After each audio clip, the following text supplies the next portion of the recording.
Hi viewers, welcome to this channel. So JNTH 3132 BTech notification ఇప్పుడే release చేశారు. మరి credit based detention సంగతి కూడా మాట్లాడుకుందాం.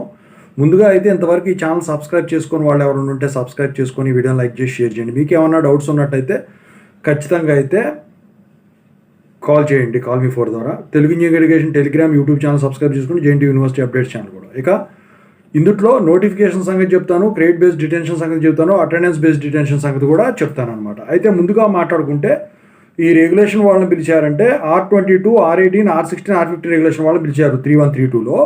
R22లో వచ్చేసరికి 2022 రెగ్యులరు, 2023 లాటరల్ ఎంట్రీ వాళ్ళని పిలిచారు.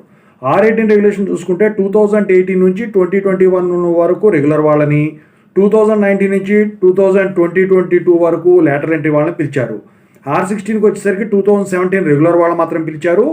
R15కి వచ్చేసరికి 2015 రెగ్యులర్ వాళ్ళని మాత్రం పిలిచారు. Without late fee 29th May 2025 నుంచి 9th June 2025 వరకు, 100 రూపీస్ ఫైన్తో 16th June 2025 వరకు, 1000 రూపీస్ ఫైన్తో 20 June 2025 వరకు, 2000 రూపీస్ ఫైన్తో 24th June 2025 వరకు, 5000 రూపీస్ ఫైన్తో 28th June 2025 వరకు, 10,000 రూపీస్ ఫైన్తో ఎగ్జామ్స్ అయిపోయే వరకు. మరి ఇప్పుడు క్రెడిట్ బేస్డ్ డిటెన్షన్ ఉంటుందా? క్రెడిట్ బేస్డ్ డిటెన్షన్ అనేది తీసేశారు. మీకే కాదు, మీ సీనియర్స్ కూడా లేదు. ఇప్పుడు థర్డ్ ఇయర్ వాళ్ళకు కూడా క్రెడిట్ బేస్డ్ డిటెన్షన్ అనేది లేదు. దాని గురించి మీరు మర్చిపోవచ్చు. ఇక అటెండెన్స్ బేస్డ్ డిటెన్షన్ అంటారా?